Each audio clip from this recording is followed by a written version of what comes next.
আজকে যদি Google map on করেন তাহলে দেখবেন যে ফিলিস্তিন এবং মিশর কানেক্টেড। ফিলিস্তিন থেকে মিশরে যেতে বিশাল মরুভূমি পড়ে, ওই মরুভূমির নাম হচ্ছে সিনাই মরুভূমি।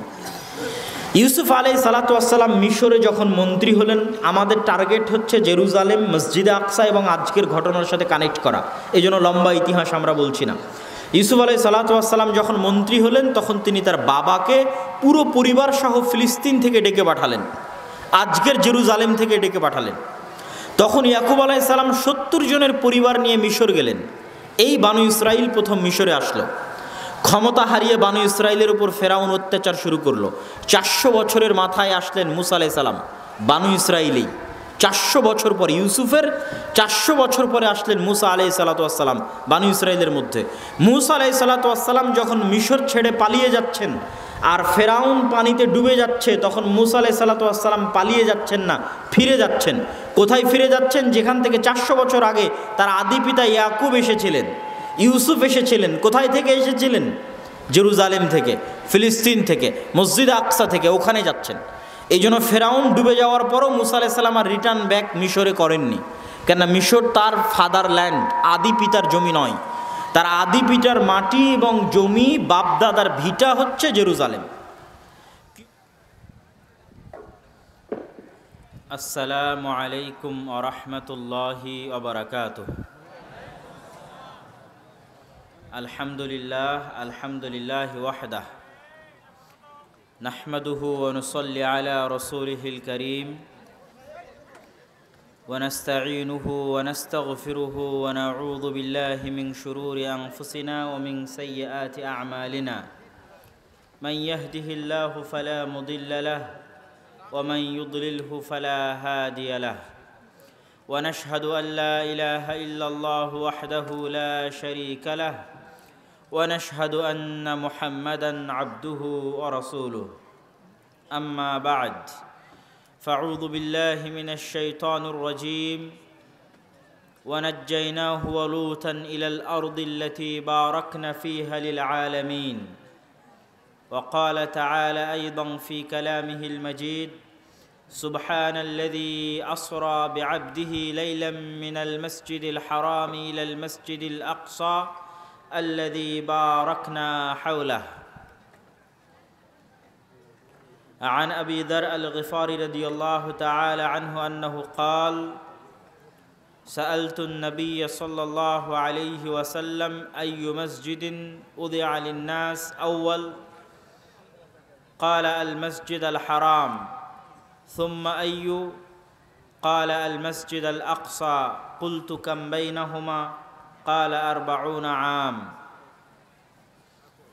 যাবতীয় প্রশংসা, হামদ ও সানা মহাপরাক্রমশালী আল্লাহ সুবহানাহু তাআলার জন্য। শান্তি অবতীর্ণ হোক মুহাম্মদ সাল্লাল্লাহু আলাইহি ওয়াসাল্লামের প্রতি। সম্মানিত উপস্থিতি, আজকে অত্র ইসলামী সম্মেলনে, ইসলামী জালসায় আমার সংক্ষিপ্ত আলোচনার বিষয়বস্তু দুই ভাগে বিভক্ত করে, যদিও সময় অনেক সংক্ষিপ্ত, যতদূর সম্ভব আমরা আলোচনা করার চেষ্টা করব ইনশাআল্লাহ। প্রথম বিষয়বস্তু হচ্ছে মসজিদে আকসা বা জেরুজালেম, এবং দ্বিতীয় বিষয়বস্তু হচ্ছে মসজিদ ভিত্তিক দ্বীন শিক্ষার গুরুত্ব ও তাৎপর্য, মসজিদ ভিত্তিক মক্তব শিক্ষার প্রয়োজনীয়তা এবং সমাজে তার অবদান। প্রথমত আমরা সংক্ষিপ্তভাবে চলমান, আপনারা সকলেই জানেন যে আমাদের ফিলিস্তিনের মা এবং বোনেরা, গাজার নারী পুরুষ শিশুরা অর্ধাহারে অনাহারে, বিনা বিদ্যুতে, বিনা ইন্টারনেটে, বিনা পানিতে, স্থল এবং আকাশ উভয় পথের উপর্যুপরি হামলায় এখন পর্যন্ত 10,000-এরও অধিক মুমিন, মুমিনা এবং মুসলিম, মুসলিমা নিহত হয়েছেন। আল্লাহ সুবহানাহু তাআলা তাদেরকে শহীদ হিসেবে কবুল করুক, আল্লাহুম্মা আমিন। মুসলিম উম্মার উপর এই কঠিন সময় থেকে আমাদের যে শিক্ষার বিষয় রয়েছে, যে শিক্ষা আল্লাহ সুবহানাহু ওয়া তাআলা আমাদেরকে ইতিহাস থেকে নিতে বলেছেন, সেই শিক্ষা আমরা নিচ্ছি কিনা সেটাই আপনাদের সামনে সংক্ষিপ্তভাবে তুলে ধরার চেষ্টা করব ইনশাআল্লাহুল আজিজ। আল্লাহ সুবহানাহু ওয়া তাআলাকে পৃথিবীর দুই পুরাতন মসজিদ, পৃথিবীর দুই আদি মসজিদ আবাদ করার জন্য নিয়োজিত করেছিলেন। ইব্রাহিম আলাইহিস সালাতু ওয়াস সালামের নিজস্ব বাড়ি ছিল ইরাকের ব্যাবিলন, কোরআনে বলা হয়েছে বাবিল, যেটা বর্তমান ইরাকের রাজধানী বাগদাদ থেকে অনতি দূরে। ইরাক থেকে তিনি হিজরত করে চলে আসেন আজকের শাম। শাম বলতে শুধু বর্তমান সিরিয়া নয়, শাম বলতে বর্তমান জর্ডান, বর্তমান ইসরায়েল, বর্তমান ফিলিস্তিন, বর্তমান লেবানন, এগুলো বর্তমান আশেপাশের যে সমস্ত এবং বর্তমান সিরিয়া সবই শামের অন্তর্ভুক্ত। পবিত্র কোরআন এবং হাদিসে যেখানে শাম শব্দ ব্যবহার হয়েছে সেখানে এই এলাকা এবং এই এরিয়া উদ্দেশ্য। ইব্রাহিম আলাইহিস সালাতু ওয়াস সালামের দারুল হিজরা হচ্ছে শাম। আমাদের নবী মুহাম্মদ সাল্লাল্লাহু আলাইহি ওয়াসাল্লাম বলেছেন, লা তাজালু তাইফাতুম মিন উম্মতি যাহিরিনা আলাল হক, আমার উম্মতের একদল মানুষ চিরদিন হকের উপর প্রতিষ্ঠিত থাকবে, কেউ তাদেরকে ক্ষতি করতে পারবে না, পরাজিত করতে পারবে না। রাসূলুল্লাহ সাল্লাল্লাহু আলাইহি ওয়াসাল্লামকে জিজ্ঞেস করা হলো, আমরা তাদেরকে কোথায় পাবো? রাসূলুল্লাহ সাল্লাল্লাহু আলাইহি ওয়াসাল্লাম এক বর্ণনায় বলেছেন, শাম দারুল হিজরা লি ইব্রাহিম, ইব্রাহিম যেখানে হিজরত করে গেছিলেন সেই শামে।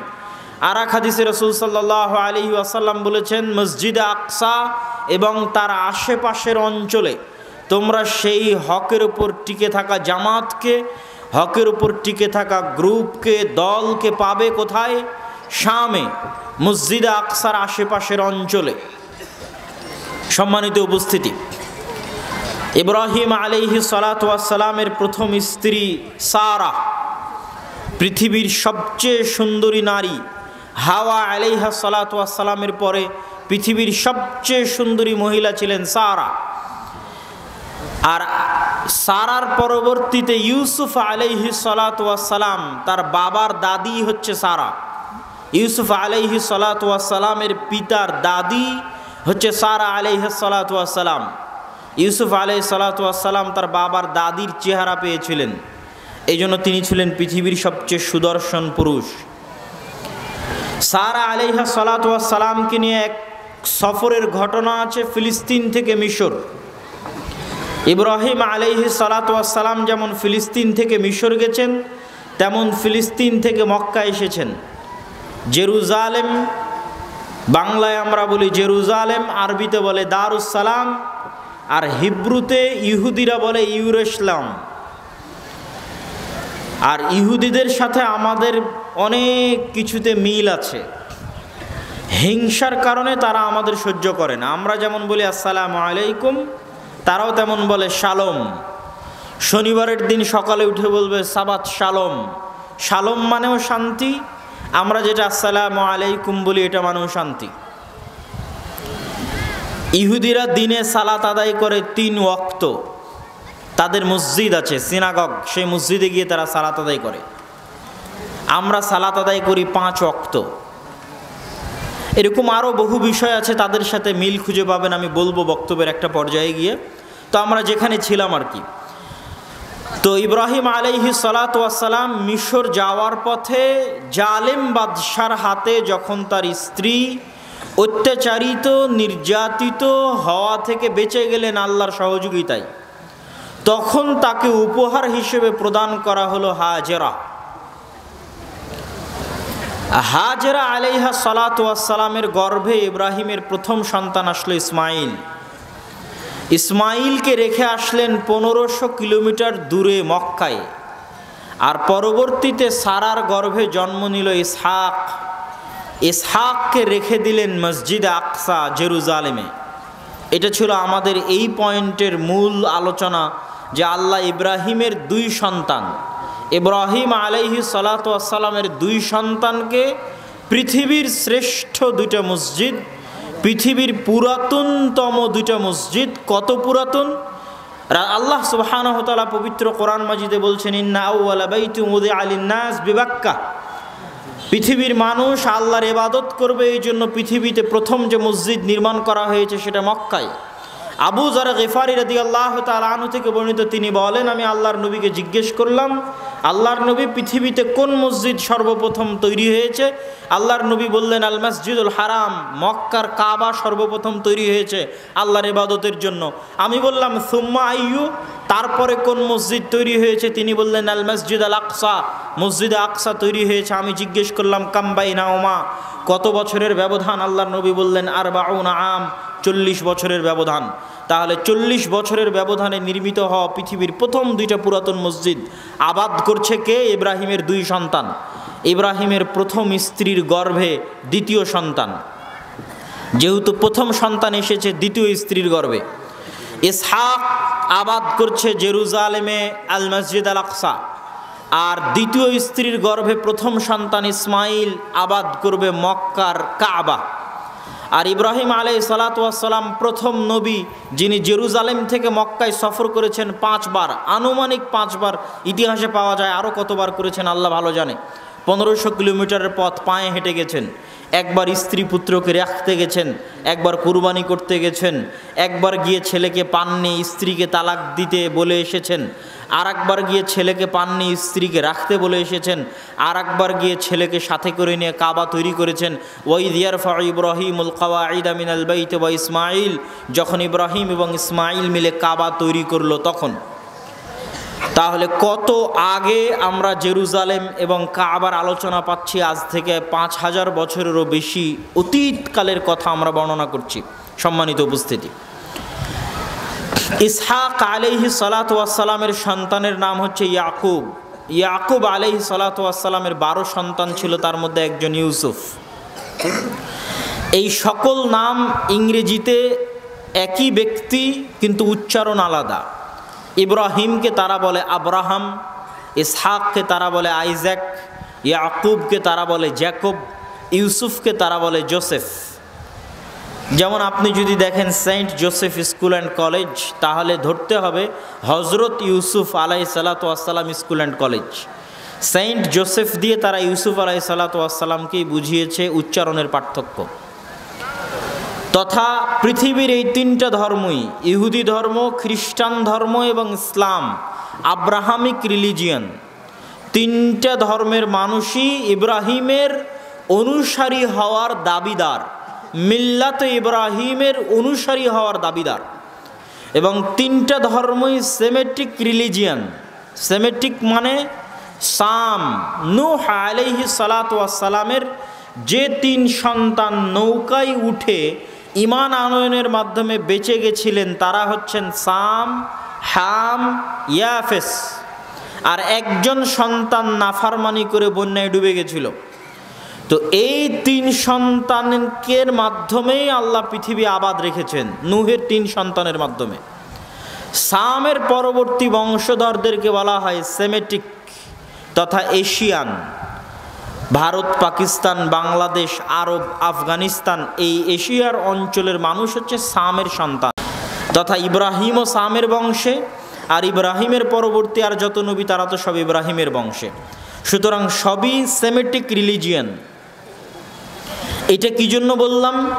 এই তথ্যটা আপনাকে এই জন্য দিলাম, আজকের যারা ইসরায়েলে বসবাস করছে তারা যদি বলে যে আমরা ওই বানু ইসরাইল যাদের কথা আল্লাহ কোরআনে বলেছে, থাকতে পারে 2-1 জন তাদের মধ্যে, আল্লাহ আলাম, কিন্তু তারা যে এই দাবিতে মিথ্যুক তার সবচেয়ে বড় প্রমাণ হচ্ছে গায়ের রং।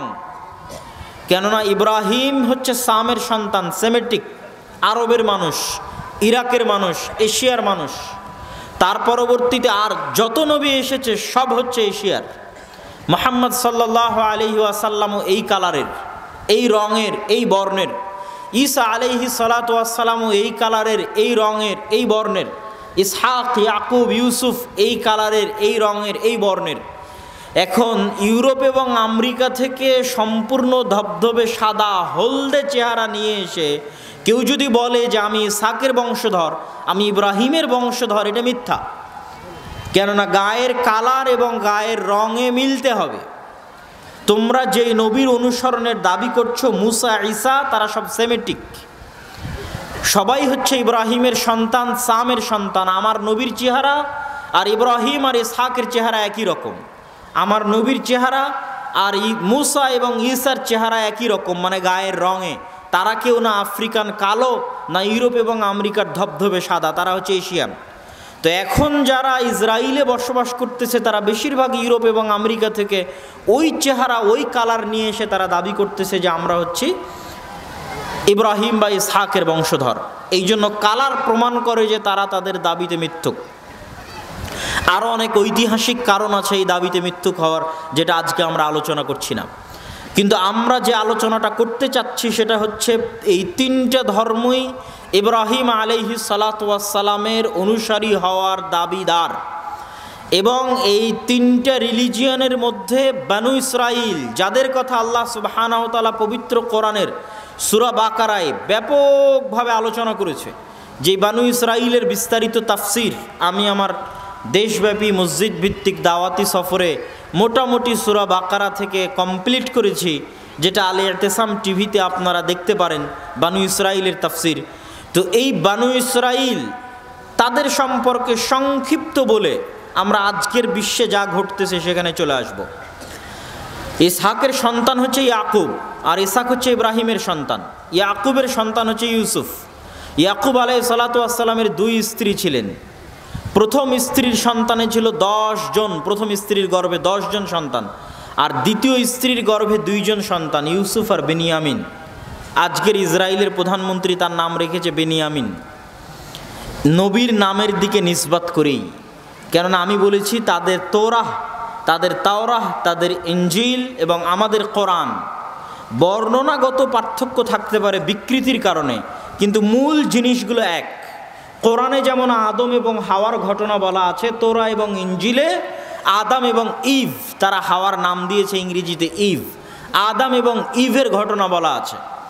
ঠিক যেমন আমরা ইব্রাহিমের ঘটনা, নূহ আলাইহিস সালামের মহাপ্লাবনের ঘটনা পড়ছি কোরআনে, একইভাবে নূহ আলাইহিস সালামের মহাপ্লাবনের ঘটনা তাওরা এবং ইঞ্জিলে আছে। যেহেতু সবগুলোই আসমানি কিতাব এবং আসমানি দিন, এই জন্য কিছু হলেও মিল থাকবে, এটাই স্বাভাবিক। এটা আল্লাহ কোরআনেও বলেছে, মুসাদ্দিকাল লিমা বাইনা ইয়াদাইয়া, আমি যে কোরআন তোমাকে পাঠাচ্ছি, এই কোরআন তাওরাত এবং ইঞ্জিলের সত্যায়নকারী, মিথ্যায়নকারী নয়। আমি যে ইঞ্জিল পাঠিয়েছি, ইঞ্জিল তাওরাতের সত্যায়নকারী। আমার পক্ষ থেকে পাঠানো প্রতিটা কিতাব আর এক কিতাবের সত্যায়নকারী, মিথ্যায়নকারী নয়। সত্যায়নটা এটাই যে আমি তাওরাতে যা বলেছি ইঞ্জিলেও তাই বলেছি, ইঞ্জিলে যা বলেছি কোরআনেও তাই বলেছি। তাওরাত এবং ইঞ্জিল বিকৃত হয়ে গেছে কিন্তু কোরআন বিকৃত হয়নি। সুতরাং তথ্যের পার্থক্য থাকতে পারে কিন্তু ঘটনা একই। তো আমরা যেখানে ছিলাম, ইয়াকুব আলাইহিস সালাতু ওয়াস সালামের সন্তান হচ্ছে ইউসুফ। ইউসুফ আলাইহিস সালাতু ওয়াস সালামের লম্বা ঘটনা আপনারা জানেন, যে তিনি কুয়ার মধ্যে পড়ে সেখান থেকে উদ্ধার হয়ে মিশর। আজকে যদি গুগল ম্যাপ অন করেন তাহলে দেখবেন যে ফিলিস্তিন এবং মিশর কানেক্টেড। ফিলিস্তিন থেকে মিশরে যেতে বিশাল মরুভূমি পড়ে, ওই মরুভূমির নাম হচ্ছে সিনাই মরুভূমি। ইউসুফ আলাইহিস সালাতু ওয়াস সালাম মিশরে যখন মন্ত্রী হলেন, আমাদের টার্গেট হচ্ছে জেরুজালেম, মসজিদে আকসা এবং আজকের ঘটনার সাথে কানেক্ট করা, এই জন্য লম্বা ইতিহাস আমরা বলছি না। ইউসুফ আলাইহিস সালাতু ওয়াস সালাম যখন মন্ত্রী হলেন, তখন তিনি তার বাবাকে পুরো পরিবার সহ ফিলিস্তিন থেকে ডেকে পাঠালেন, আজকের জেরুজালেম থেকে ডেকে পাঠালেন। তখন ইয়াকুব আলাইহিস সালাম 70 জনের পরিবার নিয়ে মিশর গেলেন। এই বানু ইসরাইল প্রথম মিশরে আসলো। ক্ষমতা হারিয়ে বানু ইসরাইলের উপর ফেরাউন অত্যাচার শুরু করলো। 400 বছরের মাথায় আসলেন মুসা আলাইহিস সালাম বানু ইসরাইলেই। 400 বছর পর, ইউসুফের 400 বছর পরে আসলেন মুসা আলাইহিস সালাতু ওয়াস সালাম বানু ইসরাইলের মধ্যে। মুসা আলাইহিস সালাতু ওয়াস সালাম যখন মিশর ছেড়ে পালিয়ে যাচ্ছেন আর ফেরাউন পানিতে ডুবে যাচ্ছে, তখন মুসা আলাইহিস সালাতু ওয়াস সালাম পালিয়ে যাচ্ছেন না, ফিরে যাচ্ছেন। কোথায় ফিরে যাচ্ছেন? যেখান থেকে 400 বছর আগে তার আদি পিতা ইয়াকুব এসেছিলেন, ইউসুফ এসেছিলেন। কোথায় থেকে এসেছিলেন? জেরুজালেম থেকে, ফিলিস্তিন থেকে, মসজিদ আকসা থেকে, ওখানে যাচ্ছেন। এই জন্য ফেরাউন ডুবে যাওয়ার পরও মুসা আলাইহিস সালাম আর রিটার্ন ব্যাক মিশরে করেননি, কেননা মিশর তার ফাদারল্যান্ড, আদি পিতার জমি নয়। তার আদি পিতার মাটি এবং জমি, বাপদাদার ভিটা হচ্ছে জেরুজালেম। কিন্তু যাওয়ার পথে যেতে পারলেন না কেন? তখন জেরুজালেমে বিশাল আমালেকা, বিশাল শক্তিশালী দেহের অধিকারী আমালেকা গোত্র সেখানে বসবাস করত। উনি তখন থাকতে লাগলেন কোথায়? সিনাই মরুভূমিতে। আজকের যে সিনাই মরুভূমি, এই মরুভূমিতেই মুসা আলাইহিস সালাম ছিলেন বানু ইসরাইলদের নিয়ে। এই জন্যই কোনো খাবার ছিল না, এই জন্যই কোনো পানি ছিল না। যেহেতু কোনো পানি ছিল না, লোহিত সাগরের লবণাক্ত পানি খাওয়া যাবে না, যেখানে সুপেয় পানি পাওয়া যাবে সেখানে আছে আমালেকা গোত্র ফিলিস্তিনে, জেরুজালেমে। আমরা আছি মরুভূমিতে। এই জন্যই তারা মুসা আলাইহিস সালামের কাছে চেয়েছিল যে আপনি আল্লাহকে বলেন পানি দিতে। তখন মুসা আলাইহিস সালাম লাঠি দিয়ে পাথরে আঘাত করেছিলেন, 12টা ঝর্ণাধারা তৈরি হয়েছিল।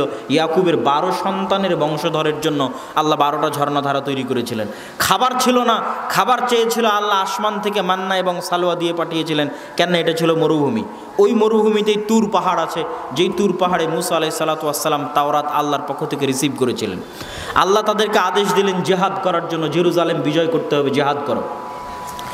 আর তারা চোখের সামনে ফেরাউনকে ডুবতে দেখেও, চোখের সামনে পাথর থেকে পানি বের হতে দেখেও, চোখের সামনে আসমান থেকে মান্না এবং সালোয়া পাওয়ার পরেও এই বানু ইসরাইল মুসা আলাইহিস সালাতু ওয়াস সালামকে বলে বসলো, ইযহাব আনতা ওয়া রাব্বুকা ফাকাতিলা, আপনি আর আপনার প্রতিপালক গিয়ে যুদ্ধ করেন, আমরা যাব না, আমরা এখানে বসে থাকলাম। আপনি আর আপনার প্রতিপালক গিয়ে যুদ্ধ করে যেদিন বিজয় করবেন সেই দিন আমরা আসবো। এরকম নিমক হারাম কওম ছিল। কেন তারা এতটা নিমক হারাম হয়ে গেল? আরও বহু নিমক হারাম এদের এই পুরো ঘটনায়, বানু ইসরাইলের এই পুরো ঘটনায় আল্লাহ সূরা বাকারায় পবিত্র কোরআনে তুলে ধরেছে। কেন? এখান থেকে আমাদের শিক্ষা আছে। বানু ইসরাইলদের স্বভাব চরিত্র আমাদের স্বভাব চরিত্র হয়ে যাবে, এখান থেকে আমাদের শিক্ষা আছে। এই জন্য আল্লাহ তুলে ধরেছে কোরআনে। সেটা আপনি কোথায় দেখবেন? আজকে আমাদের অবস্থা দেখলে বুঝবেন যে আমাদের অবস্থা তাদের মতোই। কিভাবে এরকম হয়েছে? কিভাবে এরকম হয়েছে এটার উত্তর অনেক চিন্তা ভাবনা করার পরে আমার মাথায় এসেছে যে 400 বছর বানু ইসরাইল ফেরাউনের গোলাম ছিল। এই 400 বছরে বানু ইসরাইলের স্বভাব চরিত্র, তারা নবীর সন্তান হলেও তাদের স্বভাব চরিত্র নষ্ট হয়ে গেছে, ধ্বংস হয়ে গেছে। গোলামি মানুষের আত্মমর্যাদা নষ্ট করে দেয়, গোলামি মানুষের আত্মসম্মান নষ্ট করে দেয়, দাসত্ব মানুষের স্বাভাবিক চিন্তা শক্তি নষ্ট করে দেয়। ফলত ফেরাউনের গোলামি করতে করতে করতে করতে তারা এত নিচু, এত ছোট পর্যায়ে চলে গেছে, এত তাদের ব্রেন মস্তিষ্ক নিম্ন হয়ে গেছে যে তারা চোখের সামনে এত নেয়ামত দেখার পরও নবীকে বলছে আপনি আর আপনার আল্লাহ গিয়ে যুদ্ধ করেন। আরও বহু তাদের নিমক হারামি আছে, কিছুক্ষণ পরে বলবো। আর আমাদের কোথায় সমস্যা তৈরি হয়েছে? সারা বিশ্বের সব মুসলিম দেশ 150 থেকে 200 বছর ইউরোপিয়ানদের ঔপনিবেশ ছিল। আপনারা যারা আজকে এখানে বসে আছেন, 1935-37 সালে শেরে বাংলা একে ফজলুল হকের যেই সরকার তৈরি হয়েছিল, উভয় বাংলার একমাত্র প্রধানমন্ত্রী, পশ্চিম বাংলা এবং পূর্ব বাংলার একমাত্র প্রধানমন্ত্রী শেরে বাংলা একে ফজলুল হকের যে সরকার তৈরি হয়েছিল, ওই সরকার জমিদারি প্রথা বিলুপ্ত না করলে আপনারা এই জমির দলিলও আপনাদের থাকতো না। কেন? এগুলো একটা জমির মালিক আপনারা ছিলেন না, সব ছিল জমিদারেরা মালিক। কি পরিমাণ গোলামি থাকলে, তথা 100 বছরও হয়নি আপনাদের এই জমিরগুলোর মালিক হওয়া, এই জমির কাগজপাতির মালিক হওয়া, যে জমিগুলো আপনারা আজকে ভোগ করতেছেন এই বাংলাদেশে, এই জমির মালিক হওয়া আপনাদের 100 বছরও হয়নি। তাহলে এই অঞ্চলের মানুষ 150-200 বছর ব্রিটিশদের গোলামি করেছে। এই রকমই সারা মুসলিম দেশ ইউরোপিয়ানদের গোলামি করেছে। যখন ফ্রান্সের আইফেল টাওয়ারের সামনে বসে বিড়ি খাচ্ছে, মদ খাচ্ছে, জুয়া খেলতেছে সব মুসলমান, এই সমস্ত মুসলমানগুলো কোথায় থেকে এসেছে খোঁজ নিয়ে জানলাম, সব এসেছে লিবিয়া থেকে, সব এসেছে মরক্কো থেকে। কেন? এই সমস্ত আফ্রিকান দেশগুলো ফ্রান্স শাসন করত। আফ্রিকান মুসলিম কান্ট্রিগুলো ছিল ফ্রান্স, ইতালি, স্পেনের উপনিবেশ। ফলত স্পেন, ফ্রান্স, ইতালির গোলামি করতে করতে করতে করতে এদের স্বভাব নষ্ট হয়ে গেছে। আর আমাদের স্বভাব নষ্ট হয়ে গেছে 150 থেকে 200 বছর ব্রিটিশদের গোলামি করতে করতে। ফলত আমরা জন্মগত গোলাম, রক্তের মধ্যে গোলামি আছে। এই জন্য আমরা স্বাভাবিক স্বাধীন চিন্তা করতে পারি না, আমাদের আত্মসম্মান নাই, আত্মমর্যাদা নাই। দেখবেন সকাল সন্ধ্যা গণ্ডগোল, মারামারি, হিংসা, বিদ্বেষ। এরকম গণতন্ত্র, যেই গণতন্ত্র বাংলাদেশে আছে, এরকম গণতন্ত্র পৃথিবীর আর কোনো দেশে পাবেন না। গণতন্ত্র খারাপ কি ভালো সেটা আলাদা কথা, কিন্তু গণতন্ত্র তো ইংল্যান্ডে আছে, গণতন্ত্র তো আমেরিকায় আছে, কিন্তু ইংল্যান্ড এবং আমেরিকায় এরকম মারামারি, এরকম কাটাকাটি, এরকম হিংসা বিদ্বেষ কোনোদিন শুনেছেন? কথা বলেন, কোনোদিন দেখেছেন? কোনোদিনই পাবেন না। কেন? তাদের আত্মমর্যাদা আছে, তারা পৃথিবীকে শাসন করে এসেছে, ওরা হচ্ছে শাসক। আত্মমর্যাদা, আত্মসম্মানের কারণে এই পরিবেশ তৈরি হয় না, মারামারি, কাটাকাটি, হিংসাহিংসি, খামচাখামচির পরিবেশ তৈরি হয় না।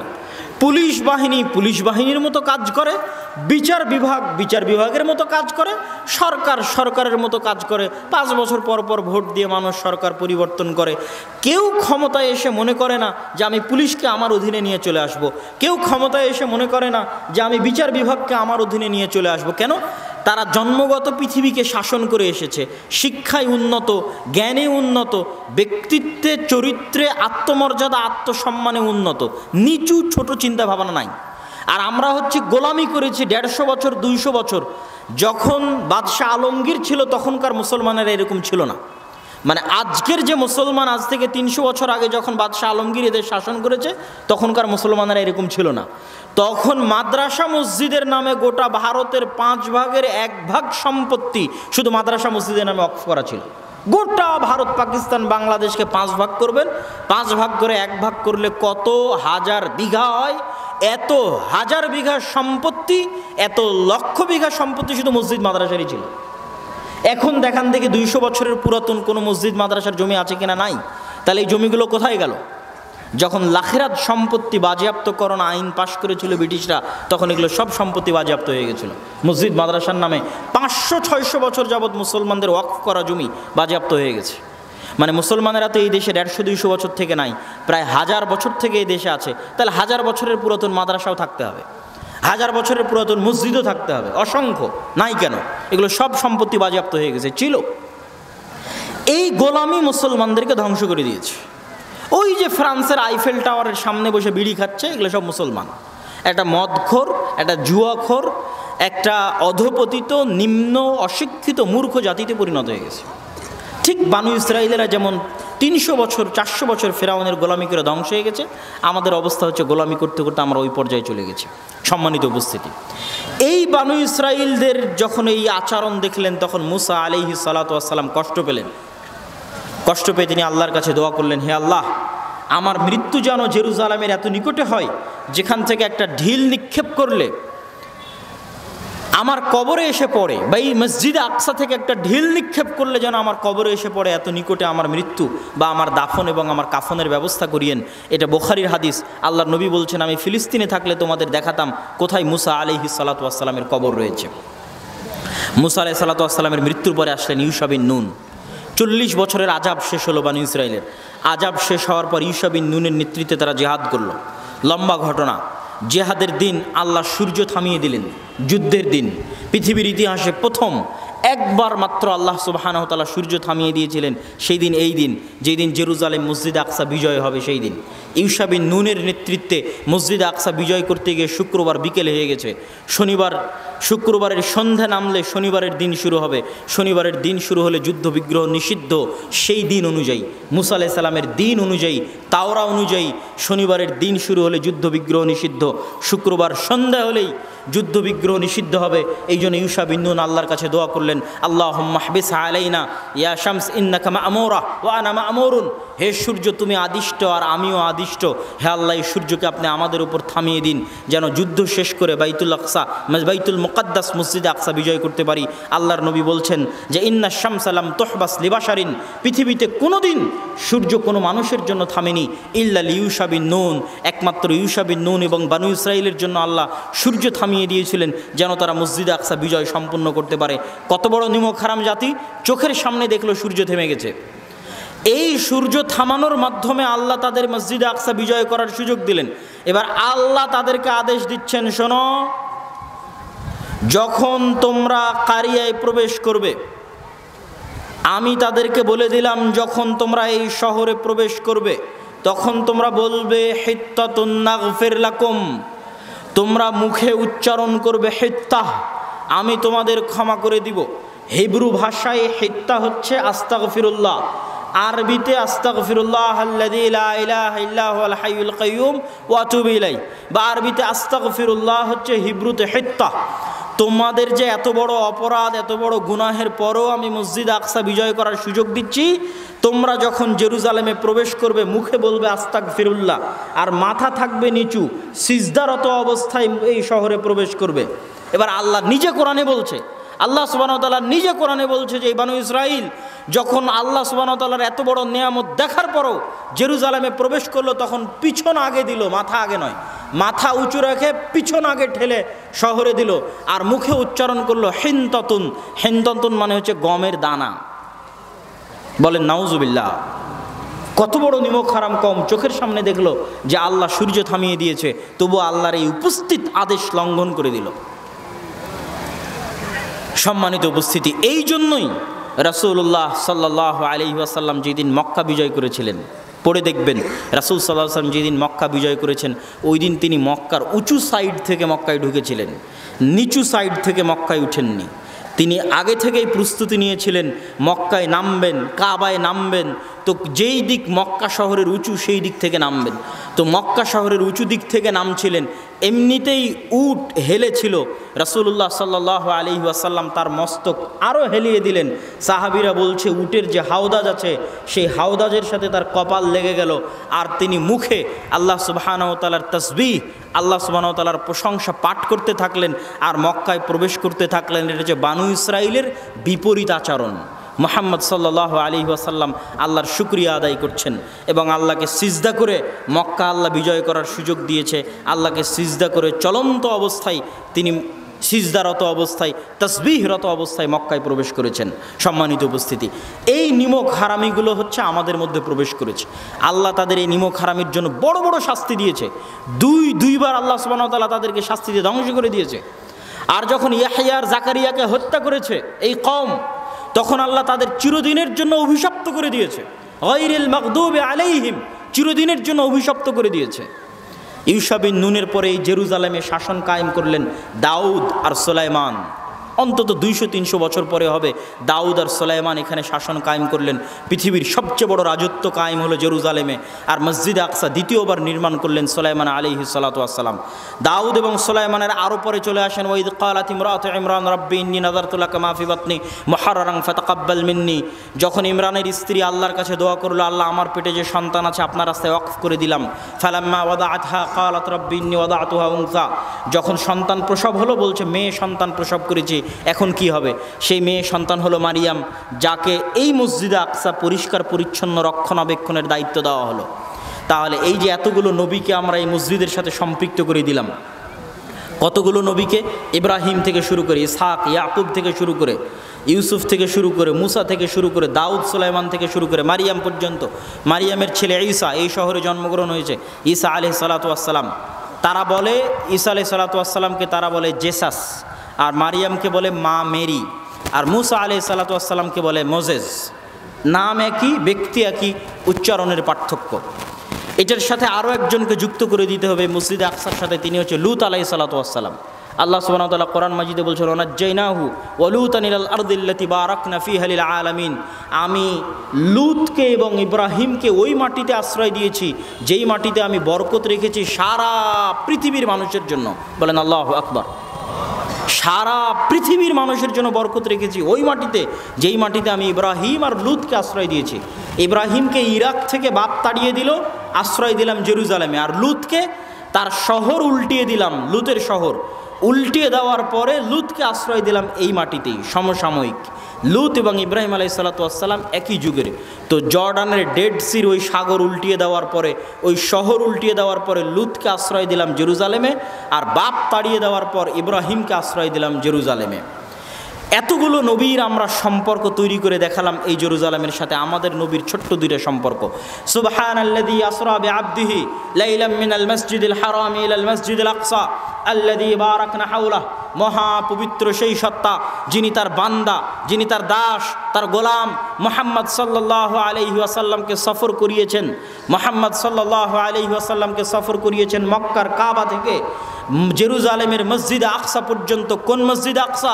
আল্লাযী বারাকনা হাওলাহ, যেই মসজিদে আকসার চারিদিক আমি আল্লাহ ঘিরে রেখেছি বরকত দিয়ে। আল্লাহু আকবার। কোরআনের আয়াত আল্লাহ সুবহানাহু ওয়া তাআলা বলছেন মসজিদ আকসার চারিদিকে ঘিরে রাখা আছে বরকত দিয়ে।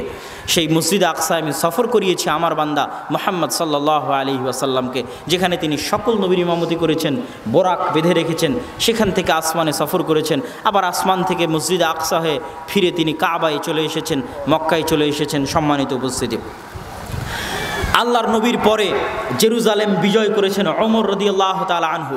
আল্লাহর নবীর জীবদ্দশায় আরেকটি ছোট্ট ঘটনা হচ্ছে কদ নারা তাকাল্লুবা ওয়াজহিকা, আমি দেখছি বারবার আপনার চেহারা আসমানের দিকে। কেন?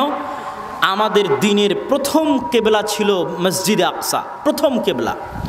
প্রথম যখন সালাত ফরজ হয়, তখন সালাত ফরজ হওয়ার পরে যেই দিকে মুখ করে সালাত আদায় করতে হতো সেটা হচ্ছে মসজিদে আকসা। তো মদিনায় হিজরত করার আগ পর্যন্ত আল্লাহর নবীর কোনো কষ্ট হতো না। কেন কষ্ট হতো না? আল্লাহর নবী কাবা ঘরের এমন জায়গায় দাঁড়াতেন, মসজিদে আকসা মুখী হয়ে সালাত আদায় করার জন্য কাবার এমন জায়গায় দাঁড়াতেন যে কাবাও সামনে হতো, মসজিদে আকসার দিকেও মুখ হতো। এটা কঠিন কিছু না, আপনি তো কাবার চারিদিকে মুখ করে সালাত আদায় করতে পারবেন। তো আমি কাবার এমন দিকে মুখ করে সালাত আদায় করতাম যেই দিকে মুখ করে সালাত আদায় করলে সামনে কাবা, আবার কি পড়বে? মসজিদ আকসা জেরুজালেম পড়বে। তো এই জন্য মক্কায় আল্লাহর নবীর কোনো কষ্ট হতো না। আমি সামনে কাবাও রেখেছি, আবার কেবলাও করেছি মসজিদ আকসার দিকে। কিন্তু মক্কা থেকে যখন মদিনায় গেলেন, দুটো তো আর একসাথে হয় না। কাবা একদিকে, জেরুজালেম আর একদিকে, একসাথে তো দুটাকে তিনি কেবলা বানাতে পারছেন না। তখন থেকে তার কষ্ট শুরু হলো। তখন থেকে তিনি আসমানের দিকে তাকাতেন, কেবলা যেন কাবা করে দেওয়া হয়, এই মর্মে। তাহলে আমাদের মসজিদ আকসার সাথে আমাদের দ্বিতীয় আর একটা সম্পর্ক হচ্ছে, মসজিদ আকসা আমাদের প্রথম কেবলা। সম্মানিত উপস্থিতি, আল্লাহর নবীর পরে ওমর রাদিয়াল্লাহু তাআলা আনহুর হাতে মসজিদ আকসা বিজয় হয়েছে। মসজিদ আকসা বিজয় হওয়ার সংক্ষিপ্ত ঘটনা বলে আমরা আমাদের এই পর্বের আলোচনা শেষ করে দিব। আল্লাহর নবীর পরে ওমর রাদিয়াল্লাহু তাআলা আনহুর হাতে মসজিদ আকসা বিজয়ের যেটা সংক্ষিপ্ত ঘটনা, সেই সংক্ষিপ্ত ঘটনা হচ্ছে মসজিদ আকসা বিজয়ের পূর্বে সবচেয়ে বড় যে যুদ্ধ, সেই যুদ্ধের পূর্বে ওমর রাদিয়াল্লাহু তাআলা আনহু খালিদ বিন ওয়ালিদকে প্রধান সেনাপতির পদ থেকে অপসারণ করেছিলেন, আর আবু উবাইদা ইবনুল জাররাহকে প্রধান সেনাপতির দায়িত্ব দিয়েছিলেন। প্রধান সেনাপতির দায়িত্ব পেয়ে আবু উবাইদা ইবনুল জাররাহ যখন এই যুদ্ধে অংশগ্রহণ করতে যাচ্ছে, তখন সে দেখতেছে যে তার সেনাবাহিনীর সদস্য মাত্র 12,000, আর বিশাল রোমান এম্পায়ারের সেনা সদস্য হচ্ছে 3 লক্ষ। 12,000 সৈন্য দিয়ে 3 লক্ষ সেনাবাহিনীর মুখোমুখি হওয়া সম্ভব নয়। ফলত তিনি চিঠি লিখে পাঠালেন ওমর রাদিয়াল্লাহু তাআলা আনহুর কাছে যে অতিরিক্ত সেনাবাহিনী দরকার, না হলে যদি আমরা পরাজিত হই মানুষ দিন থেকে মুখ ফিরিয়ে নেবে।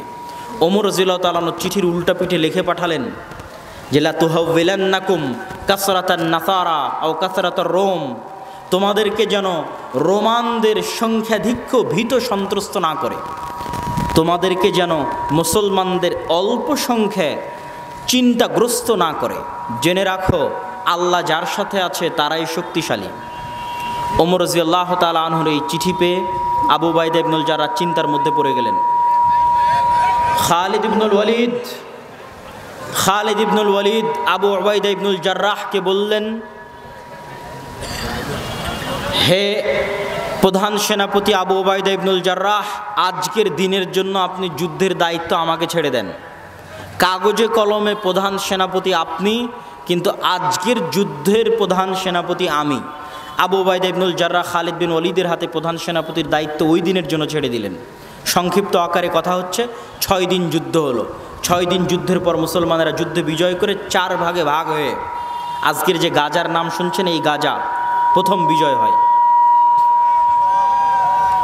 ফিলিস্তিনে ইসলাম প্রবেশের পথে প্রথম বিজয় হয় হচ্ছে Gaza, Haifa, Hakka, Tel Aviv, এগুলো সব শহর মুসলমানের আস্তে আস্তে বিজয় করতে লাগলো। বিজয় করতে করতে চারিদিক থেকে জেরুজালেমকে ঘিরে ফেললো, কেন জেরুজালেম ছিল হেডকোয়ার্টার। চারিদিক থেকে যেই দিন জেরুজালেমকে ঘিরে ধরা হয়, সেই দিন ওখানে সাহাবি ছিল 4,000 সাহাবি উপস্থিত ছিল জেরুজালেম বিজয়ে। 1 মাস যাবৎ জেরুজালেম ঘিরে রাখার পরেও পাদ্রী চাবি হস্তান্তর করেনি। শর্ত দিল আমিরুল মুমিনিন মদিনা থেকে আসলে চাবি হস্তান্তর করা হবে। আমিরুল মুমিনিন মাত্র একজন গোলাম, একজন কৃতদাস সাথে নিয়ে এই দীর্ঘ 1500 কিলোমিটারের পথ উটের পিঠে চড়ে রওনা দিলেন মদিনা থেকে জেরুজালেম। আর এই দীর্ঘ 1500 কিলোমিটারের পথে কখনো তিনি উটের পিঠে, কখনো তার চাকর উটের পিঠে, এইভাবে আস্তে আস্তে যখন জেরুজালেমের গেটে প্রবেশ করবেন তখন ওমর রাদিয়াল্লাহু তাআলা উটের রশি ধরে টানছেন আর তার চাকরকে বসানো আছে উটের পিঠে। ঘটনা সত্য, সানাদ সহি। আবু উবাইদা ইবনুল জাররাহ হন্তদন্ত হয়ে ছুটে গেছেন ওমর রাদিয়াল্লাহু তাআলার কাছে, গিয়ে বলছেন, করেছেন কি আমির আল মুমিনিন, ইন্নার রহমান ইয়ানজুরু ইলাইনা নাজরাতা কিল্লাহ, আপনি আমিরুল মুমিনিন হয়ে উটের রশি ধরে টানছেন আর গোলাম চাকরকে বসিয়ে রেখেছেন উটের পিঠে, গায়ে জীর্ণ শীর্ণ জামা, ছেঁড়া ফাটা টুটা ফাটা জামা। আপনাকে দেখে আজকে বিশাল রোমান এম্পায়ারের হাজার হাজার পাদ্রী অপেক্ষায় আছে। গোটা রোমান এম্পায়ারের হাত থেকে কোন মসজিদে আকসা, কোন জেরুজালেম ছুটে যাচ্ছে, যেই মসজিদে আকসা ইব্রাহিম, ইসহাক, ইয়াকুব, তারপরে পরবর্তীতে দাউদ, সুলাইমান, তার পরবর্তীতে ঈসা, তারপরে হচ্ছে ইয়াহইয়া, জাকারিয়া, ইহুদিদের দিনের কথা বলেন, খ্রিস্টানদের দিনের কথা বলেন, তাদের সকল স্মৃতি, সকল ঐতিহ্য, সকল কিছু হচ্ছে এই জেরুজালেম কেন্দ্রিক। সেটা সব তাদের হাত থেকে চলে যাচ্ছে।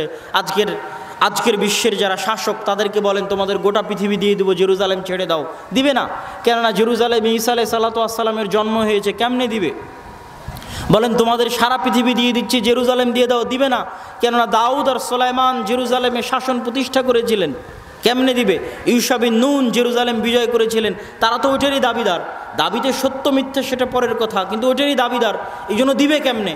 এই জন্য পৃথিবীর সবচেয়ে বড় যুদ্ধগুলোর একটা যুদ্ধ এই জেরুজালেমেই সংগঠিত হবে। কিয়ামতের পূর্ব মুহূর্তের সকল মালহামাগুলো শামে সংগঠিত হবে, মক্কা আর মদিনায় হবে না।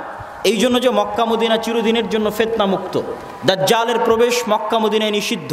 যেহেতু মক্কা মদিনা চিরদিনের জন্য ফিতনা মুক্ত, এই জন্য মক্কা মদিনায় কোনো যুদ্ধ হবে না কিয়ামতের পূর্ব মুহূর্তে। মক্কা মদিনায় দাজ্জালও প্রবেশ করবে না। কিয়ামতের পূর্ব মুহূর্তের সব যুদ্ধ হবে এখানে। কিয়ামতের পূর্ব মুহূর্তের সব যুদ্ধ হবে শামে, ফিলিস্তিনে, ইসরায়েলে, জেরুজালেমে, মসজিদে আকসা এবং তার আশেপাশে। কিয়ামতের পূর্ব মুহূর্তের সকল বড় যুদ্ধগুলো সংগঠিত হবে। আর এত বড় ক্রাইটেরিয়া, এত বড় কারণ পৃথিবীতে আর নাই যেখানে এত বিশাল যুদ্ধ হতে পারে। কেননা এই জিনিসের যত লোক দাবিদার, আর পৃথিবীতে এরকম কিছু নাই যেটার এত লোক দাবিদার। পৃথিবীর 90% মানুষ এটার দাবিদার, তথা 90% মানুষ এটার জন্য যুদ্ধে জড়িয়ে যেতে পারে। আমেরিকা, ইউরোপ থেকে শুরু করে, ইসরায়েল থেকে শুরু করে গোটা মুসলিম বিশ্ব, গোটা ইউরোপ এই যুদ্ধে জড়িয়ে যেতে পারে। গোটা রাশিয়া, গোটা ইউক্রেন সব এই যুদ্ধে জড়িয়ে যেতে পারে।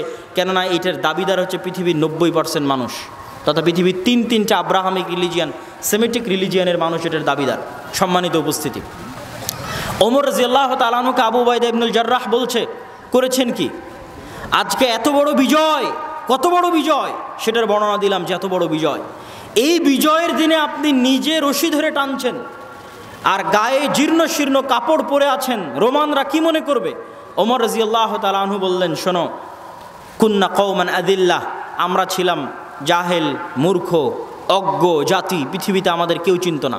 মক্কায় কোনোদিন রাজত্ব কায়েম হয়নি, তথা মক্কা কেন্দ্রিক কোনো শাসন ব্যবস্থা অতীতে কোনোদিন তৈরি হয়নি। মক্কা কেন্দ্রিক কোনো রাজত্ব অতীতে ছিল না। আপনি ইতিহাসের পাতা খুলে দেখেন, ছিল পারস্য এম্পায়ার আর রোমান এম্পায়ার, ইরান কেন্দ্রিক আর রোম কেন্দ্রিক। মক্কা কেন্দ্রিক কোনো শাসন ব্যবস্থা অতীতে তৈরি হয়নি, রাজত্ব। তা আমরা ছিলাম মক্কার রাখাল, মরুভূমির রাখাল, জাহিলি যুগে কেউ আমাদের চিনত না।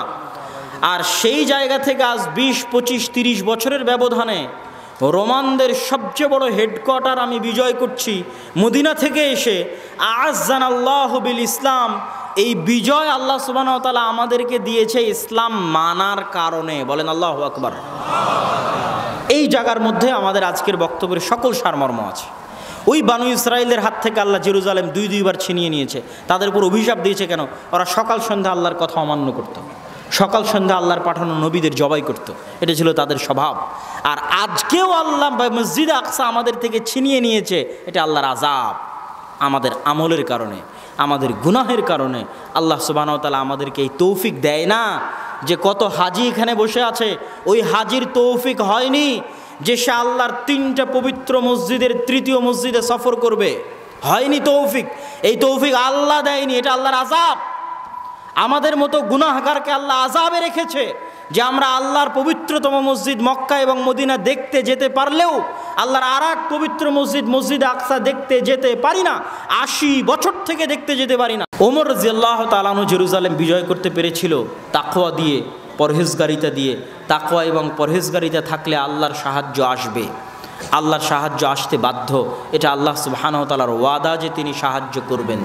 কিন্তু আমরা আমাদের আমল এবং আখলাকে ইহুদিদেরকেও পিছে ফেলে দিয়েছি। কিভাবে ইহুদিদেরকে পিছে ফেলে দিয়েছি? আপনি যান, আপনারা কোনো দিন, যেহেতু বাংলাদেশে কোনো ইহুদি নাই, দেখার আপনাদের সুযোগও নাই, কোনো দিন যদি সুযোগ হয় কারো, যারা অনলাইনে দেখছেন ইউরোপ আমেরিকায়, তারা যাবেন, ইহুদি পল্লীতে যাবেন এবং ইহুদিদেরকে দেখবেন এবং আমি যা বলছি তা মিলিয়ে নেবেন, যে মুসলমানদের দাড়ি বেশি আছে না ইহুদিদের দাড়ি বেশি আছে মিলিয়ে নেবেন।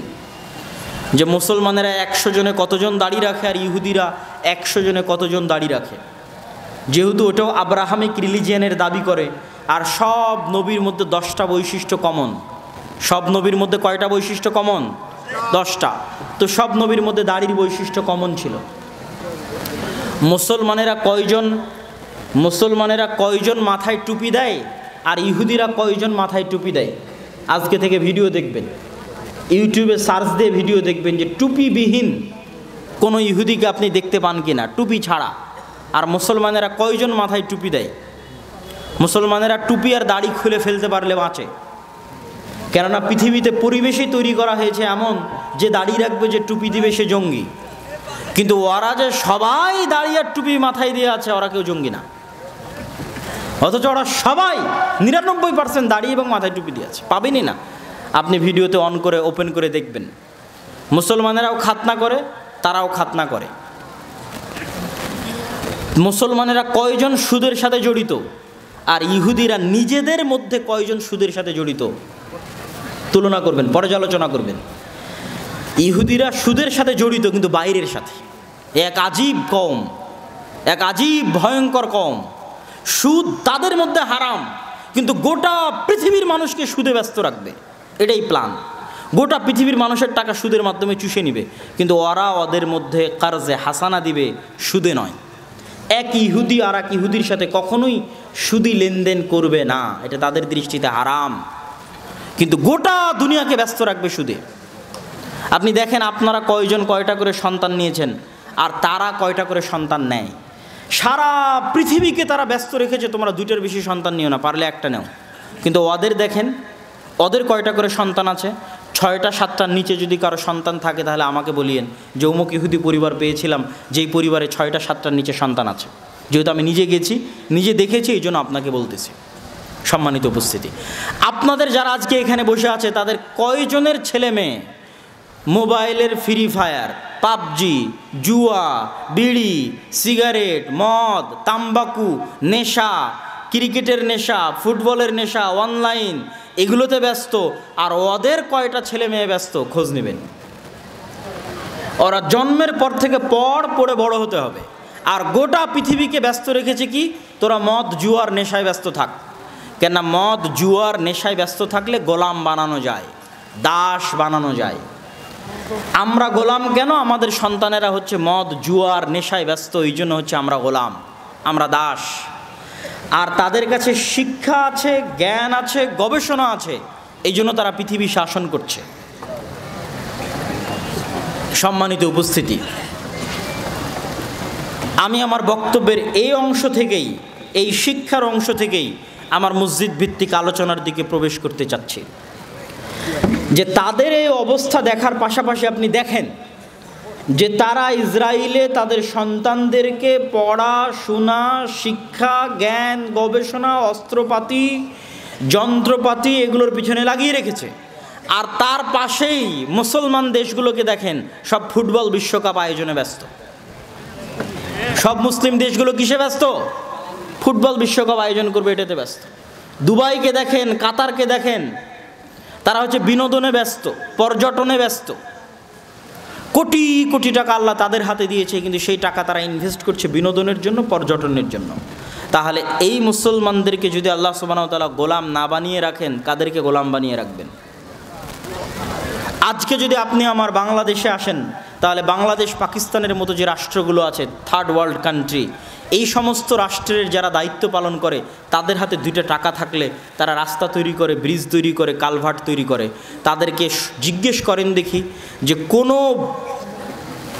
বড় কোনো প্রজেক্ট জ্ঞান এবং গবেষণার জন্য আছে কিনা।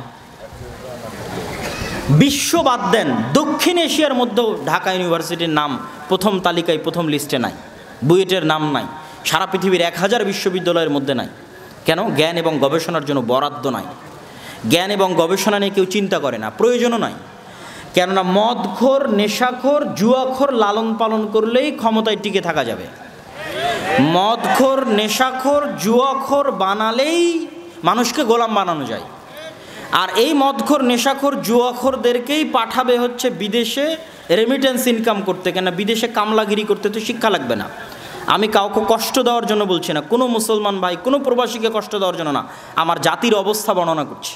এই জন্য সরকারেরও গুরুত্ব নাই যে আপনার সন্তানকে শিক্ষা দিতে হবে বা সঠিক শিক্ষা আপনার সন্তানকে দিতে হবে, এটার গুরুত্ব নাই। তাহলে গোটা মুসলিম বিশ্বে মুসলমানদের কাছ থেকে শিক্ষা বিতাড়িত, জ্ঞান গবেষণা বিতাড়িত, ইসলাম বিতাড়িত। তাহলে তারা কি দিয়ে আল্লাহর সাহায্য চাইবে? কি দিয়ে? না চেষ্টা করছে নিজের বিজয়ের জন্য, না শিক্ষার জন্য, না জ্ঞানের জন্য, না দিন পালনের জন্য। তাহলে কি দিয়ে আমরা আল্লাহ সুবহানাহু ওয়া তাআলার কাছে বিজয় চাইব? গোটা মুসলিম বিশ্বের অবস্থা যদি আপনি দূরবীন দিয়ে দেখতে চান, তাহলে একটা ছোট্ট উদাহরণ আমি দিয়ে থাকি। সেটা হচ্ছে, বিশেষ করে ইউরোপ সফরের পর আমার এই অভিজ্ঞতা হয়েছে। লিবিয়া, মরক্কো, আলজেরিয়া, এর পাশে হচ্ছে ভূমধ্য সাগর। এই ভূমধ্য সাগরের এক পারে হচ্ছে লিবিয়া, আলজেরিয়া, মরক্কো, আর ভূমধ্য সাগরের আর এক পারে হচ্ছে স্পেন, ইতালি, ফ্রান্স। তো গোটা পৃথিবী থেকে মুসলমানেরা অবৈধ পথে এখানে জমা হবে। সব মুসলমান, আফ্রিকার মুসলমান, ইয়েমেনের মুসলমান, সিরিয়ার মুসলমান, বাংলাদেশ, পাকিস্তানের, আফগানিস্তানের মুসলমান আর আফ্রিকার মুসলমান সব এখানে জমা হবে। জমা হয়ে রাত 12টা-1টার সময় বাতাস দিয়ে ফুলানো নৌকা, যে নৌকাতে কিছুই নাই, বাতাস দিয়ে ফুলিয়ে রেখেছে, ওই নৌকাতে গাদাগাদি করে 300-400 জন উঠবে। এই নৌকাটা ছেড়ে দিবে এই প্রান্ত থেকে, লিবিয়ার ত্রিপোলির প্রান্ত থেকে। হয় ডুবে মারা যাবে, আর না হয় ইউরোপের কোনো দেশ তাদেরকে শরণার্থী হিসেবে থাকার জায়গা ভিক্ষা দিবে। এরা আমাদের কাছে ভিক্ষা করতে গেছে যে তুই একটা পাসপোর্ট দে, একটা আইডেন্টিটি কার্ড দে, আমাকে একটু শরণার্থী হিসেবে তোর দেশে বসবাস করার সুযোগ দে। এই নৌকায় বসবাস করা, এই থাকা সবগুলো হচ্ছে মুসলমান। এটা হচ্ছে গোটা মুসলিম বিশ্বের মুসলমানদের অবস্থা। একটা ছবিতে যদি আপনি গোটা মুসলিম বিশ্বের মুসলমানদের অবস্থা দেখতে চান, এরা হলো তারা। এরা ওই দেশে গিয়ে কি করবে? আপনি খোঁজ নেন, ইউরোপ এবং আমেরিকায় আমাদের যে মুসলিম ভাইয়েরা আছে বিভিন্ন দেশ থেকে গেছে, তারা কয়জন বিশ্ববিদ্যালয়ের টিচার, কয়জন মেডিকেলের প্রফেসর, খোঁজ নেন। আর কয়জন ফুড পান্ডার, হোম ডেলিভারি করে, কয়জন ট্যাক্সি ড্রাইভার হিসেবে কাজ করে, আর কয়জন কেয়ার হোমে জব করে, খোঁজ নেন। কেননা আমাদেরকে না কেউ কোনো দিন শিক্ষা দিয়েছে, না আমাদের কাছে শিক্ষা আছে। আমরা হচ্ছে মদ, জুয়া, ফ্রি ফায়ার, পাবজি, আড্ডা, এগুলো নিয়ে গোলাম হিসেবে বড় হয়েছি। পৃথিবীতে যেখানে যাব সেখানে গোলাম হিসেবে থাকবো। না আমার দিনের কাছে আমার কাছে মূল্যায়ন আছে, না আমার শিক্ষার আমার কাছে মূল্যায়ন আছে। যদি আরবের দেশে লেবার হিসেবে যাই তাও গোলাম, যদি ইউরোপে যাই, আমেরিকায় যাই তাও গোলাম। সম্মানিত উপস্থিতি, এই দৃশ্য দেখার পরেই মূলত আমার মাথায় এসেছে যে মুসলমানদের শিক্ষার জন্য চেষ্টা করতে হবে, রুট লেভেল থেকে চেষ্টা করতে হবে। মসজিদ কমিটির কাছে যান, মসজিদ কমিটির কাছে যদি 10 টাকা আসে তো 10 টাকা দিয়ে ও টাইলস কিনবে, 10 টাকা দিয়ে ও এসি কিনবে, কিন্তু ওই 10টা টাকা খরচ করে মসজিদে মক্তব চালাবে না। এই জন্য আমি বলেছি এই মসজিদ কমিটিকে 24 ঘন্টার মধ্যে পদত্যাগ দিতে হবে। যেই মসজিদ কমিটি তার মসজিদে মক্তব চালু করবে না, তাকে পদত্যাগ দিতেই হবে। সে মসজিদ পরিচালনার যোগ্য নয়। এমনও মসজিদে গেছি যেই মসজিদে টাইলস লাগানো আছে, এসি লাগানো আছে, কিন্তু মসজিদে কোরআন শিক্ষার ব্যবস্থা নাই। তখন আমি বলেছি আপনি টাইলস খুলে বিক্রি করেন, এই এসি খুলে বাজারে বিক্রি করেন, বিক্রি করে আপনার মসজিদে দিন শিক্ষার ব্যবস্থা করেন। আপনি এখানে মসজিদ স্বর্ণ দিয়ে বানিয়ে কি করবেন? যেই মসজিদের আশেপাশে সব জুয়াখোর, মদ করে ভরে গেছে, কি করবেন? ওই মসজিদে কে সালাত আদায় করতে আসবে? আপনি ওই মসজিদে দিন শিক্ষার ব্যবস্থা করেন। মসজিদ যদি নাও থাকে তো খোলা মাঠে মানুষ সালাত আদায় করতে আসবে। আর এরকম মাদ্রাসা ভালো, আমরাও আমাদেরও প্রতিষ্ঠান জামিয়া সালাফি আছে, সারা দেশে মাদ্রাসা হচ্ছে ভালো, কিন্তু মাদ্রাসায় ছেলে মেয়ে দেয় এদেশের মানুষ 2 থেকে 2.5%। এই গোটা আটমলের 2% ছেলে মেয়ে মাদ্রাসায় পড়াশোনা করে, আর 98% যায় স্কুলে। ওই 98%কে আপনি দিনের জ্ঞান কিভাবে দিবেন যদি আপনার মসজিদে আপনি মক্তব দিন শিক্ষার ব্যবস্থা না করেন? আমি আপনাদের এই আটমল, এই শিবগঞ্জে পুরো একদিন সফর দিয়েছি। পুরো শিবগঞ্জ উপজেলায়, জয়পুরহাটের কালাই উপজেলায়, এগুলো প্রত্যেকটা উপজেলায় আমার একদিন করে দাওয়াতি সফর দেওয়া আছে। প্রায় 4টা জেলার 126টা মসজিদে সফর করে এখন পর্যন্ত 250টা মসজিদে আমরা মক্তব উদ্বোধন করেছি। বলেন আলহামদুলিল্লাহ। আমি আপনাদের কাছে উদাত্ত আহ্বান জানাতে চাই, যারা আজকে এখানে এসেছেন, একটা কাজ মাথায় নিয়ে যাবেন। একটা কাজ কি? কেমনে জামিয়া সালাফিয়ার সাথে যোগাযোগ করে, আদাওয়া ইলাল্লাহর সাথে যোগাযোগ করে তাদের সিলেবাস নিয়ে আমার মসজিদে মক্তব চালু করা যাবে। আর মনে মনে বলতে থাকবেন যে ভিক্ষা করে হলেও আমার মসজিদে আমি মক্তব শিক্ষার ব্যবস্থা করব। বলেন ইনশাআল্লাহ। এটাই হচ্ছে বিজয়ের শুরু। দেখেন, বিজয়ের শুরু যদি দেখতে চান, এই গোটা ঘটনা দেখবেন। ইহুদি পল্লী দেখে আসবেন, ইহুদিদের গ্রাম দেখে আসবেন, ইউরোপ আর আমেরিকা দেখে আসবেন, তারা শিক্ষা নিয়ে কী পরিমাণ কাজ করে। আর আমাদের মুসলমানদের অবস্থা দেখবেন কী পরিমাণ বেহাল দশা শিক্ষার। আমরা অন্তত আমাদের দিনী লেভেল থেকে মুসলমানদেরকে অন্তত দিনের জ্ঞানটা যদি দিতে পারি, তারা কী পরিমাণ শক্তভাবে তাদের দিন ধরে আছে এবং তারা হিংসার কারণে আমাদেরকে ধ্বংস করতে চাচ্ছে। এই কথাটুকু বক্তব্যে ছুটে গেছিল। হিংসাটা কি? ইব্রাহিম আলাইহিস সালাতু ওয়াস সালামের রক্তের দাবিদার তারা, আর আমার নবী মুহাম্মদ সাল্লাল্লাহু আলাইহি ওয়াসাল্লামও ইব্রাহিমের রক্তের দাবিদার। ফলত তারা যে সুপারিয়রিটি থিওরি, যে আমরা আল্লাহর সন্তান, বলেন নাউজুবিল্লাহ, আমরা আল্লাহর সন্তান আর বাকি সব আমাদের গোলাম, সবকে জবাই করা যাবে, এই জন্য ওদের অন্তর কাঁপে না। 10,000 মুসলমান মা এবং বোনকে হত্যা করে যেরকম লক্ষ যদি হত্যা করে অন্তর কাঁপবে না, কেন? ওরা মনে করে ওরা আল্লাহর সন্তান, এগুলো সব গোলাম, এদের জবাই করা যাবে। নাউজুবিল্লাহি মিন যালিক। তাদের এই যে সুপারিয়রিটি থিওরি, এই সুপারিয়রিটি থিওরি আর একটা জাতি বিশ্বাস করে, হিন্দুদের মধ্যে ব্রাহ্মণ। ব্রাহ্মণরা মনে করে তারা খোদা বা আল্লাহর মাথা থেকে তৈরি হয়েছে, নাউজুবিল্লাহ, বা ব্রহ্মার মাথা থেকে তৈরি হয়েছে, এই জন্য তারা ব্রাহ্মণ। এই জন্য তারা বাদে আর হিন্দু ধর্মের আর যত জাতপাত আছে, শূদ্র বৈশ্য ক্ষত্রিয়, সব হচ্ছে তাদের গোলাম। ওদেরকে বলিও দেওয়া যাবে, ওদেরকে জবাইও করা যাবে। কোনো বলিদান অনুষ্ঠানে কোনো ব্রাহ্মণের কোনো সন্তানকে বলি দেওয়া হয় না। সবসময় বলি দেওয়া হবে ব্রাহ্মণের চাইতে নিচু স্তরের, কেন? তারা হচ্ছে, এটা হচ্ছে তাদের সুপারিয়রিটি থিওরি। এই দুইটা জাতি সুপারিয়রিটি থিওরিতে বিশ্বাস করে। তো তাদের এই সুপারিয়রিটি থিওরিতে সবচেয়ে বড় আঘাত দিয়েছে মুহাম্মদ সাল্লাল্লাহু আলাইহি ওয়াসাল্লাম, যে তিনি দাবি করছে যে আমি ইব্রাহিমের সন্তান, আমি ইব্রাহিমের সন্তান, ইসমাইলের সন্তান। এবং এখানে যে কাবা, এই কাবা ইব্রাহিম তৈরি করেছে। এটা অনেকের কাছে মেসেজ নাই, ইউরোপ এবং আমেরিকা এবং ইসরায়েলের অনেকের কাছে মেসেজ নাই যে ইব্রাহিম আলাইহিস সালাতু ওয়াস সালামের তৈরি করা ঘর হচ্ছে কাবা। মুসলমানেরা দাওয়াতি কাজই করেনি, জানেই না তারা। এরকম বহু অসংখ্য ভিডিও দেখতে পাবেন যে তারা জানেই না যে কাবা ইব্রাহিম আলাইহিস সালাতু ওয়াস সালাম তৈরি করেছে, কেন? তারাও তো আব্রাহামকে সম্মান করে। সুতরাং যখন বলা হবে যে আব্রাহামের সন্তান ইসমাইল, ইব্রাহিম এবং ইসমাইল মিলে এই কাবা তৈরি করেছে, তখন তারা এটা চিন্তা ভাবনা করবে, ভাববে। সম্মানিত উপস্থিতি, তো এই হিংসার কারণে তারা মুহাম্মদ সাল্লাল্লাহু আলাইহি ওয়াসাল্লামকে হত্যা করতে চেয়েছিল। এই হিংসার কারণে তারা উম্মতে মুহাম্মাদিকে ধ্বংস করে দিতে চায়, কেন? তারা জানে শেষ নবীর জন্য যত রহমত, বরকত, ফজিলতের কথা আল্লাহ তাওরাত এবং ইনজিলে বলেছে, সব রহমত, বরকত, ফজিলত উম্মতে মুহাম্মাদি নিয়ে গেছে। সব রহমত, বরকত, ফজিলত মুহাম্মদ সাল্লাল্লাহু আলাইহি ওয়াসাল্লাম এবং তার উম্মত নিয়ে গেছে। অতএব এদেরকে হত্যা করার মাধ্যমে, এদেরকে ধ্বংস করার মাধ্যমে, এদেরকে গোলাম বানানোর মাধ্যমে আমাদের টিকে থাকতে হবে, নাহলে যে কোনো মুহূর্তে আমাদের পতন হয়ে যাবে। যেমন ফেরাউন ভয় পেত, যে কোনো মুহূর্তে বানু ইসরাইলের সন্তানের হাতে আমার পতন হবে, এদেরকে জবাই করতে হবে, হত্যা করতে হবে, দমন করতে হবে, এদের কন্ট্রোলে রাখতে হবে। এই একই ভয় তারা সব সময় পায়, কেন? তারা জানে যে শেষ নবী মুহাম্মদ সাল্লাল্লাহু আলাইহি ওয়াসাল্লাম কেমন জানে, তাদের সন্তানদেরকে যেমন জানে। এই জন্য তার উম্মত যে বিজয়ী হবে, তার উম্মতের হাতে যে জেরুজালেম মসজিদে আকসা থাকবে, এটা দিনের মতো সত্য। এই ভয়ে তারা কম্পমান থাকে। এই জন্য নিষ্ঠুরভাবে তারা আমাদেরকে গোলাম, আমাদেরকে অধনস্থ এবং অপদস্থ বানিয়ে রাখতে চায়। সম্মানিত উপস্থিতি, সেখান থেকে বের হয়ে আসার জন্য আমাদের দিনে ফিরে যেতে হবে, শিক্ষায় ফিরে যেতে হবে।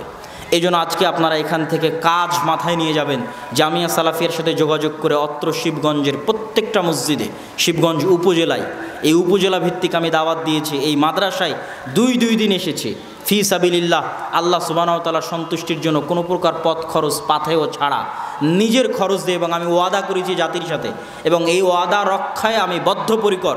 যে বাংলাদেশের যে কোনো প্রান্তে মসজিদে মক্তব চালু করার জন্য যদি আব্দুল্লাহ বিন আব্দুর রাজ্জাকের প্রয়োজন হয়, মুসলমানের সন্তান কোরআন শিখবে, এই শিক্ষা ব্যবস্থা চালু করার জন্য যদি আব্দুল্লাহ বিন আব্দুর রাজ্জাকের সেখানে প্রয়োজন হয়, তাহলে আমি নিজ খরচে সেখানে গিয়ে আপনার মক্তব প্রতিষ্ঠার কাজে, পরিচালনার কাজে সহযোগিতা করব। এটা আমার ওয়াদা ইনশাআল্লাহ।